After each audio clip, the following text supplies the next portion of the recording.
The market is still a little slow this week, even though Avatar The Last Airbender previews are in full swing. See which cards are moving, though, in this latest edition of the Magic the Gathering Market Watch. This video is sponsored by Flipside Gaming. Check out flipsidegaming.com for all your gaming needs. Right now, you can pre-order Avatar The Last Airbender products as well as Lorwyn Eclipse, or find any number of other great items on their website, Magic-related or otherwise. Remember, shipping is free in the US if your order is over $100 or consists only of singles. Just look in the description or the comment section below for direct links to their site.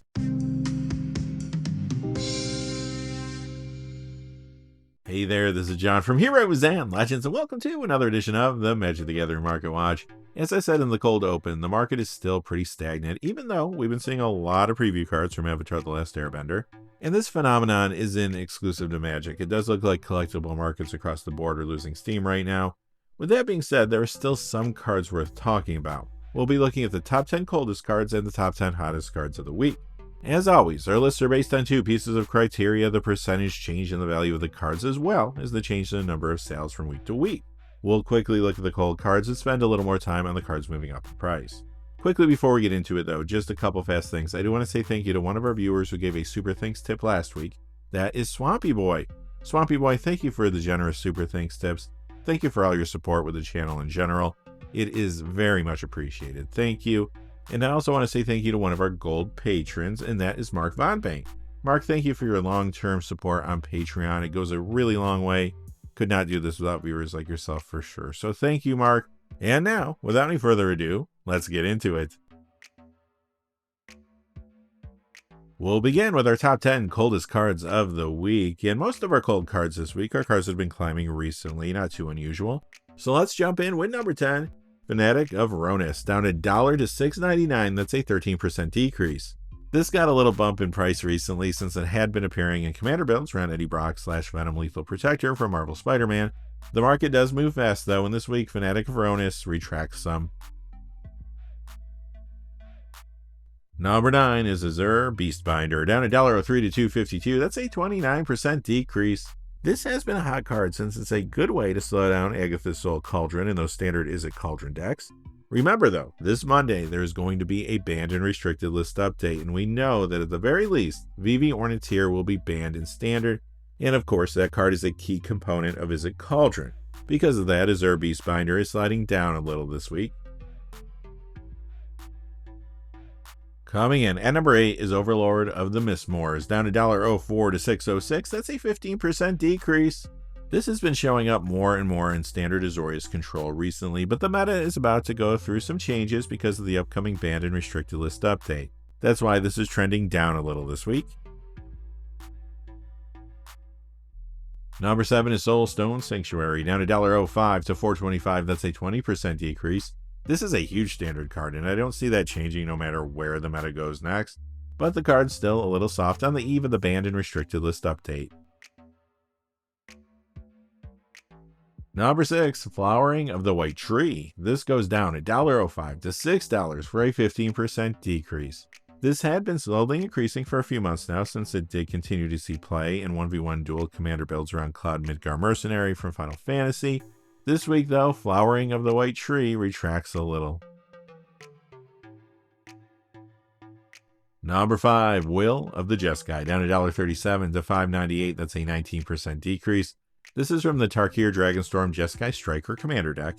It has been seeing more Commander play and builds around Norman Osborn / Green Goblin for Marvel Spider-Man, but Will of the Jeskai is sliding down this week as the market begins to move on to other things.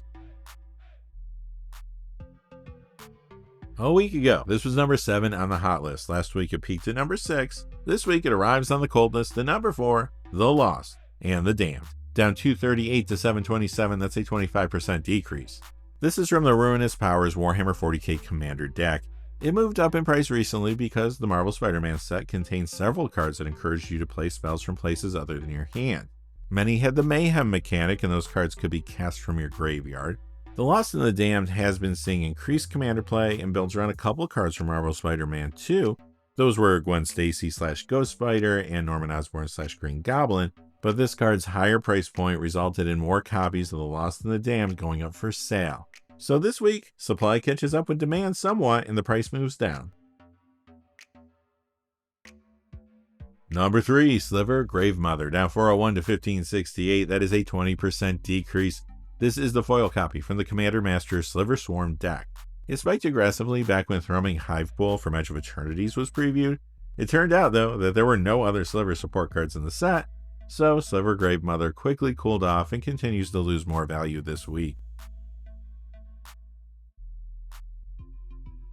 Last week, this was number 1 on the hot list. This week it premieres on the cold list to number 2, Insight Engine, down 405 to 895. That's a 31% decrease. This is from the Edge of Eternities Counterintelligence Commander deck. Last week, this spiked when Ben Bateman made an Instagram reel discussing how Insight Engine can be used as a budget replacement for the One Ring. That reel brought new attention to the card, and Insight Engine spiked aggressively. At the end of the day, this is a budget option, but not a true replacement for the One Ring. Combine that fact with the flood of copies that hit the marketplace after the price spike, and we see Insight Engine beginning its downward journey. A week ago, this took the top spot on the hot list. Last week it dropped to number 2. This week it takes number 1 on the cold list, Quantum Riddler, down 842 to 5108. That's a 14% decrease.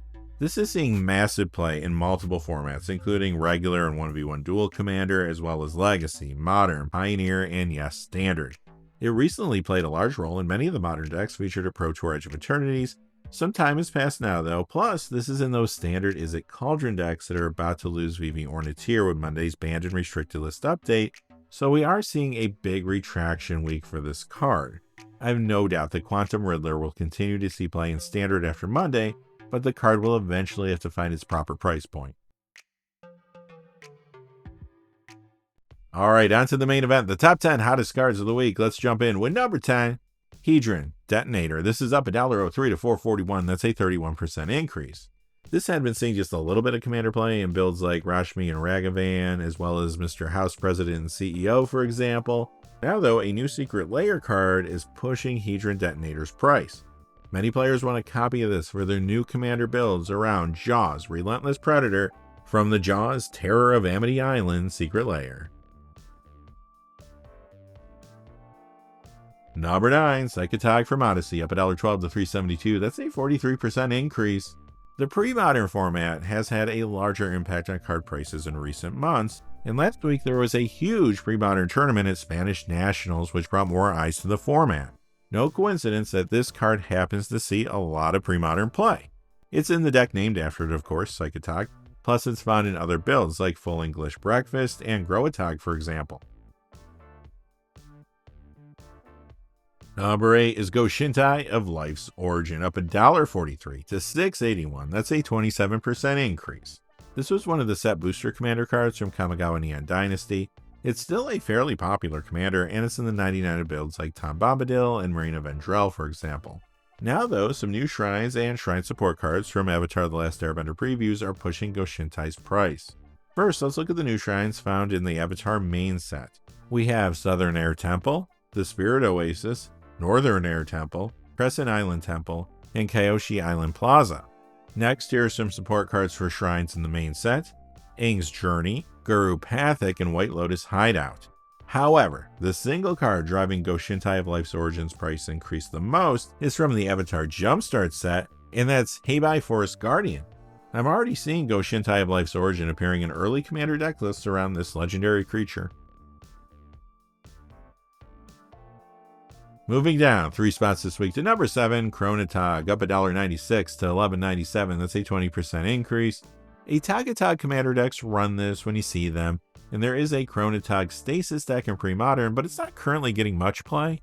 Perhaps the extra attention this week on Pre-Modern is playing somewhat of a role here, but you might remember a few weeks back Chronotog was the target of a buyout because of its reserve list status.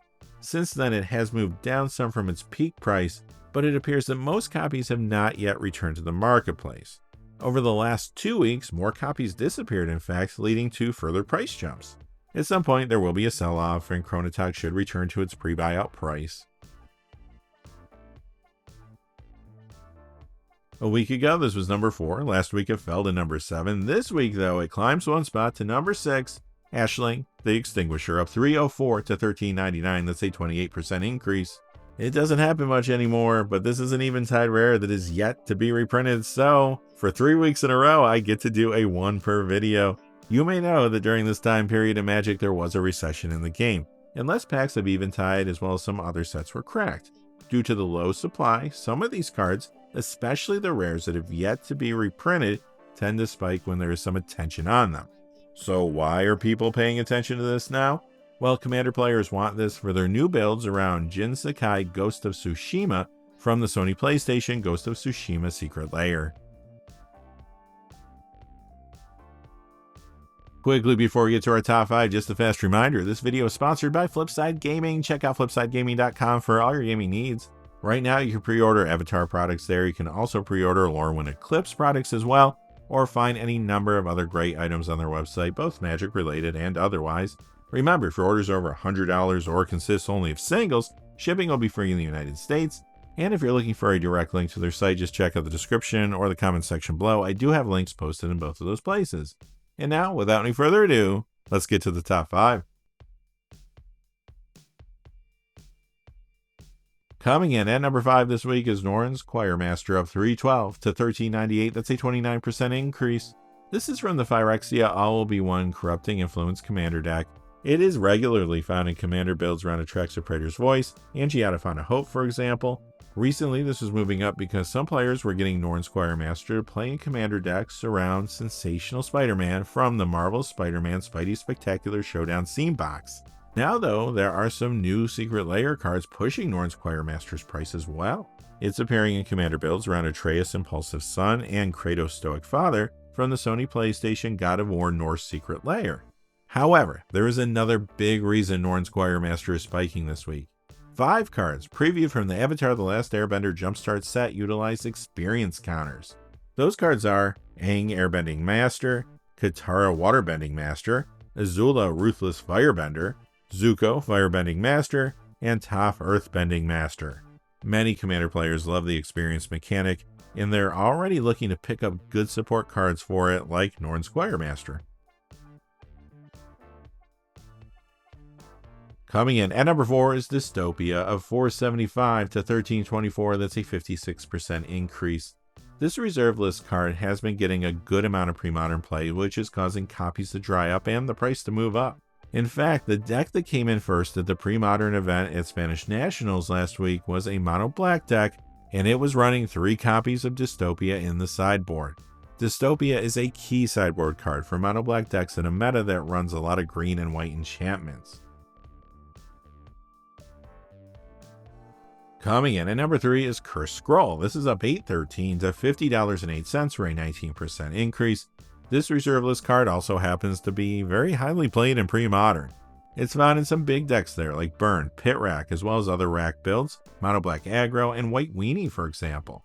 I've said it before, even though Cursed Scroll may have its ups and downs, keep an eye on this card. I wouldn't be surprised if it continues to climb over time.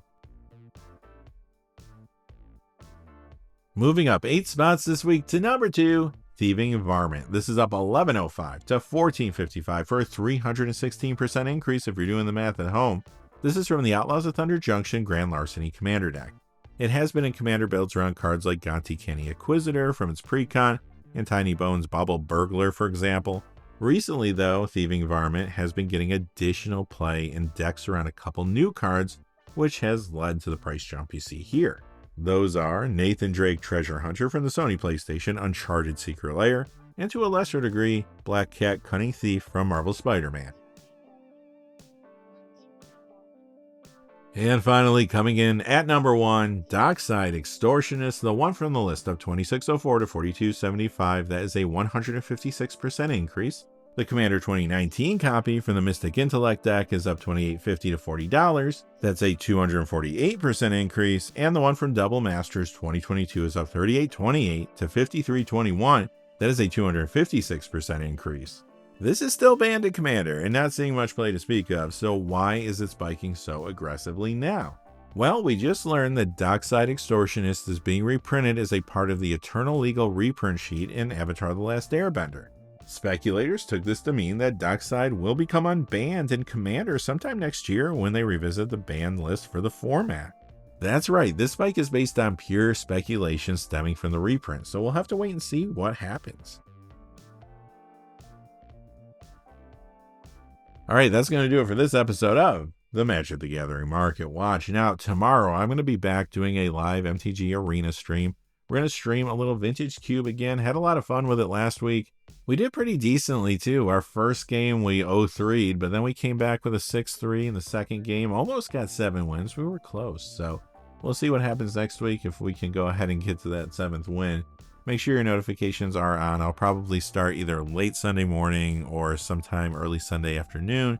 Until next time though, hey, thanks for watching. If you did enjoy the video, please give us a like and subscribe, and have a great day. Hey, thanks for watching. This video is made possible through the generous support of viewers like you on Patreon. Check out the description below for links to our Patreon page as well as our Amazon affiliate store, where a small percentage of all sales will also help support the channel. Finally, if you haven't had a chance yet to subscribe, hit that subscribe button so you don't miss any of the new videos on Heroes and Legends. Talk to you again soon, and have a great day.